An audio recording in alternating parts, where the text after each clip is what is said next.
তা আজকে আপনাদের সঙ্গবদ্ধ হতে হবে এই লড়াইতে। কারণ এই লড়াইটা জানবেন হিন্দুর লড়াই, মুসলিমের লড়াই।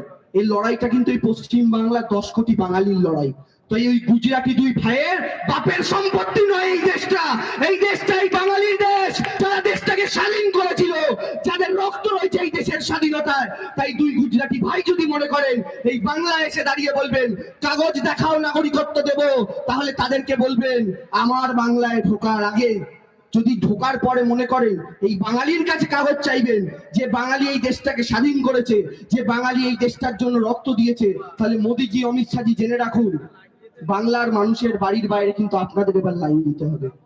আপনারা মনে করে দেখুন না, 14 সালে এরা ক্ষমতায় এসছে, তারপর থেকে লাইনে দাঁড় করিয়ে হাফ মার্ডার করে দিয়েছে।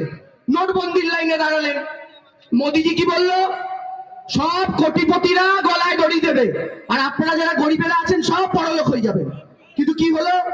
কোন কোটিপতিকে দেখেছেন গলায় দড়ি দিতে বা দক্ষিণেশ্বর মন্দিরে ভিক্ষার বাটি নিয়ে বসতে? হয়নি। কিন্তু আপনারা দেখুন, যারা মধ্যবিত্ত ছিলেন তারা গরিব হয়ে গিয়েছেন, আর যারা গরিব ছিলেন তারা ভিখিরি হয়ে গিয়েছেন। হয়েছেন কিনা নিজেদের মানি ব্যাগটা খুলুন, দেখুন মানি ব্যাগের নোট নাই, ফড়ি মুড়ে বেড়াচ্ছে, নোট নাই। মোদি এই অবস্থা করে দিয়েছেন। তখন লাইনে দাঁড়ালেন। আজ থেকে কয়েক মাস আগে মনে করুন, ওই প্যানের সাথে ভোটার কার্ড লিঙ্ক, ভোটার কার্ডের সাথে আধার কার্ড লিঙ্ক, লাইনে দাঁড়িয়েছিলেন না সবাই? লাইনে দাঁড় করিয়েছিল। আবার এখন বলছে তোমার দাদু ঠাকুরদাকে পূর্বপুরুষ আছে 14 গোষ্ঠীর কাগজ খুঁজে নিয়ে আসো, আবার লাইনে দাঁড়াও। আমরা লাইনে দাঁড়াবো, আর মোদিজি হেলিকপ্টার আর প্লেনে করে গিয়ে সারা বিশ্ব ঘুরে বেড়াবে। এটা হচ্ছে ওদের প্ল্যানিং। সেই প্ল্যানিংটা ভেস্তে দেওয়ার কাজ আমাকে আপনাকে করতে হবে, আর সেটা দেশের মানুষ অলরেডি বুঝেছে। আপনারা দেখুন, ওদের এই হিন্দু মুসলিম কথার মানুষ খাচ্ছে না। মহারাষ্ট্রে বলেছিল, মহারাষ্ট্রের মানুষ বললো চাকরি চাই, কর্ম কর্ম চাই। মোদিজি বললো কর্ম নাই, এই নাও ধর্ম। ওখানকার মানুষ বললো ভাত চাই, ভাত। মোদিজি বললো ভাত নাই, এই নাও জাত। মহারাষ্ট্রের মানুষ বললো চাইলাম ভাত, দিলে জাত, চাইলাম কর্ম, দিলে ধর্ম।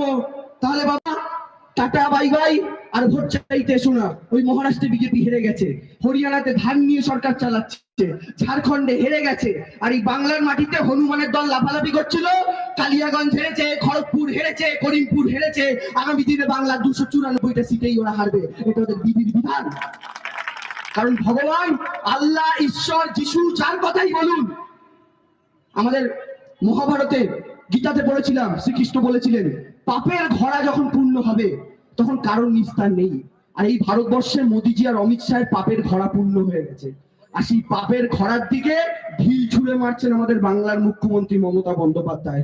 সুতরাং তাদের পতন অনিবার্য, এবং সেই পতনটার জন্য 2024 অব্দি অপেক্ষা করতে হবে বলে মনে হয় না। কারণ দেশের মানুষ নরেন্দ্র মোদীকে টেনে হিজড়ে তার গদি থেকে নামিয়ে দেবে, সেই দিনটা খুব সামনে আসছে। তাই ভোটের অপেক্ষা করতে হবে বলে আমার মনে হয় না।